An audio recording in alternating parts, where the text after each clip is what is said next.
Jumping into trucking, well, here's what you have to know about your dispatchers. Your success will depend on it. So this video is for you. All right, we're going to talk about bull versus bear market dispatching. And what we mean, it's just basically tying it to the economy, right? A bull market, for those who don't know, means actually when something is thriving and everything is going good, man. Like the rates are up, plenty loads, the load count is up. And we mistake, the rate per mile is so good out there that you can't really make a mistake. Everything is everywhere you look. There's a great load. But this is the time when you're actually going to leave money on the table. So sometimes you're not even going to really notice that this is happening. So here's a prime example. Let's say a guy is getting 4 miles to the gallon, right? And that's not really good, but is it as noticeable when everything is great and there's enough money left to put in the savings account? There's enough for the maintenance. So everything is good, but it doesn't mean that it can't be better. So that's what we're talking about. You're going to naturally see a lot of dispatchers enter into the market during this time period. And the reason that's happening is because supply and demand, capacity. So owner operators are also entering. So your dispatcher count has to go up in order to keep up with the demand of the amount of trucks that are entering into the market. So how do you identify somebody in a bear market? So the bear market is going to be a little bit different. This is when things start to kind of go down a little bit, because what goes up, as we all know, is going to come down. So dispatchers who excel in a bear market are phenomenal dispatchers in a really good market. All right, guys. So this is what's going to separate the boys from the men right here. This market is actually going to be when the hunt is on. When the rates are dropping, dedicated and spot rates are kind of fluctuating. Here's where you want to make sure that you're in the right hands. So we got Mike here, who has been a dispatcher himself, has built a successful company around some of the best dispatchers in the industry.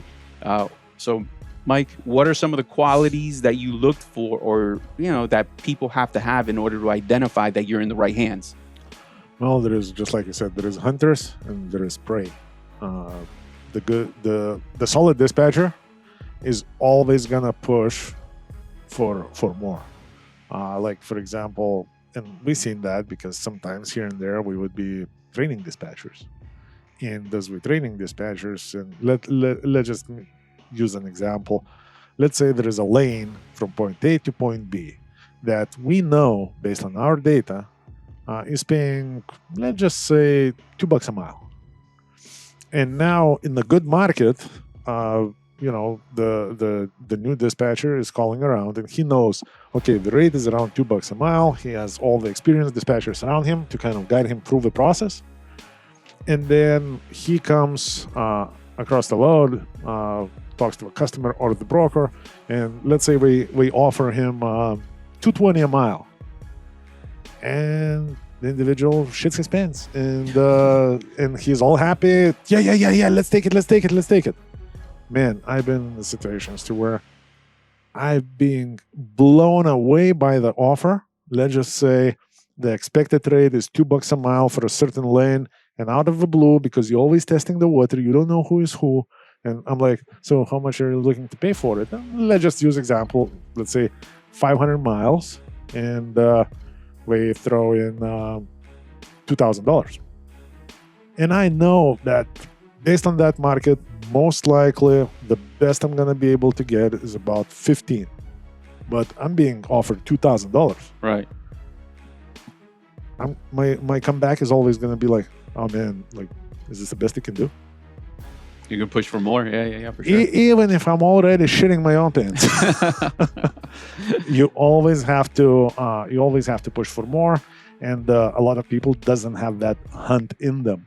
So how does the guy actually? So I'm the owner op, right, and I'm testing this guy out. What are questions I could ask this dispatcher to find out that he's that guy? Because he could tell me, "Hey, man, this is the best I got. You should have seen me fight." And how do I know that's real? It's really a tough call, but let's say, let me talk to that dispatcher. I'll let you know.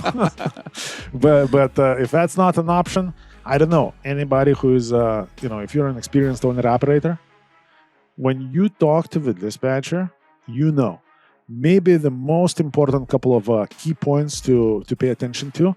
Let's say there is a bad market, right? Let's say it's a bear market and it's hard. It's the rates are crap and the loads are hard to get. If your dispatcher is bitching more than you, how hard and tough it is, you probably don't have the best dispatcher. Because the good, aggressive hunter is always gonna look for solutions. You're never gonna get the load offered, man, the market sucks, the rates are fucking garbage, man. The best I've seen was a fucking $1 a mile. Do you wanna take it? Or like, I don't know, man, maybe you should just stay home. That's not the language of a strong dispatcher. Right. So what about the idea of possibly even challenging the guy? Remember, like the guy that's new. Hey, man, why Colorado? What's coming out? Or wherever, right? As an example. Yeah. What's coming out? And if the guy is a deer in headlights, is that an indicator? I get it. Is that good or bad? It can be different things, but the good dispatcher is always going to give you a reasonable answer. So, for example, if you're going to Colorado, all of you guys know, if you've been around, like you know that coming out of Colorado is garbage unless you get like really lucky, or I don't know, some just one of a few days a year that it's a little bit different. Or unless you live there, now it's part of business. Oh yeah, because we do have owner operators who live actually Right. in Denver, and we come out from Denver every week, but we know where we live. We're Right. just like Florida, you Yeah. know where you live. Yeah, It's for not sure. a surprise. If you are being surprised every time you have to come out from your home, maybe your dispatcher isn't a problem. Maybe you got to look in the mirror sometimes. Yeah. But other than that, your dispatcher will always gonna have a game plan. Let's say, even solid dispatcher, everybody is gonna avoid making false promises because nobody wants to bullshit nobody. Right, of course. So even if I'm as a strong dispatcher, I'm offering you first of all, I'm not offering you a garbage load going to Denver because I already know what's going to happen coming out. So it better pay really, really good. And I'm already accounting for the load coming out of Denver. You're right. So what you're saying is the guy should be actually breaking down that plan to you. Yes. Because it's okay to go there as long as you know what comes next. Absolutely. So for example, if we just, let's say if we can get $1.50 going from point A to B, which is not Colorado. Yeah. And I know coming out it's going to be $1.50. So $1.50 average is still $1.50. But if we get offered going to Colorado for, let's say, $3 a mile, I'm going to tell you straight up, look, man, we're probably going to come out of Colorado for more than $1 a mile for sure. But even if it's $1 a mile coming out, we're going to end up at $2 a mile round trip. Right, right. So it's already different. There is a plan. The weak dispatcher, the dispatcher who doesn't know any better, he's just gonna be like giving you some incoherent mumbo jumbo without any clear expectations. I'm not gonna promise you, man, we're getting like at least $1.50. I'm gonna push for $2, man. I'm gonna push for $3, but I'm gonna be like, look, man, coming out of Colorado is probably gonna be not the best. However, this load pays you enough to, even in our worst case scenario, be coming on top. So that's an indicator right there, guys. That problem serves as an indicator. If the dispatcher really doesn't have an answer and he's just saying, but this is $3, that weakness of just focusing on the $3 going in and just being hopeful that we don't even care what happens next, because it's so easy to offer someone a load for $3 a mile. Yeah, and I think that dispatching and being an owner operator, trucking is a big ass chess game. Yeah, for sure. So you always have to look 2 moves forward, 2 moves forward. So again, you got to help even your strong dispatcher to be able to plan those 2 moves forward. Because, for example, if you're one of those owner operators changing plans all the time, man, you're not gonna give me options, because as a strong dispatcher, it's plan of a game.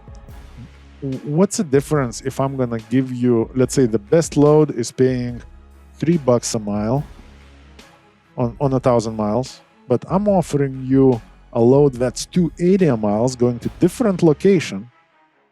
If you get stuck, man, this pays $3, this is better than 280 a mile, we're doing this. But my plan is, if I get you there, from that point on, we're only going down. If I get you there for 280, we have a different plan with different outcome, and my game plan is always a week. So I'm not just looking one load at a time. I'm looking at the whole picture, and the goal of the whole picture is to come on top at the end of the week, meaning the max amount of miles with a max per mile that's available in this current market. All right. So would you say it's safe to identify this type of mindset? A good, valuable question. A new guy coming in, right? He may not even fully understand what he's asking, but a good question to give this guy some guidance. Hey, are you posting my truck? What is some feedback? What are you seeing? Well, the problem is if now you have, like, I don't want somebody to get caught into some like weak dispatcher who can still talk shit but can't back it up. Okay. You can't push against that if you don't know any better yourself. Right, but let's say the goal is, like kind of what you were saying. Let's look at the week. Let's say right now you're going to go for 7,000. What's your plan to get me to 2,500, 2,700 on a Wednesday? As you're moving along, because if you're not in that ballpark, it ain't going to happen.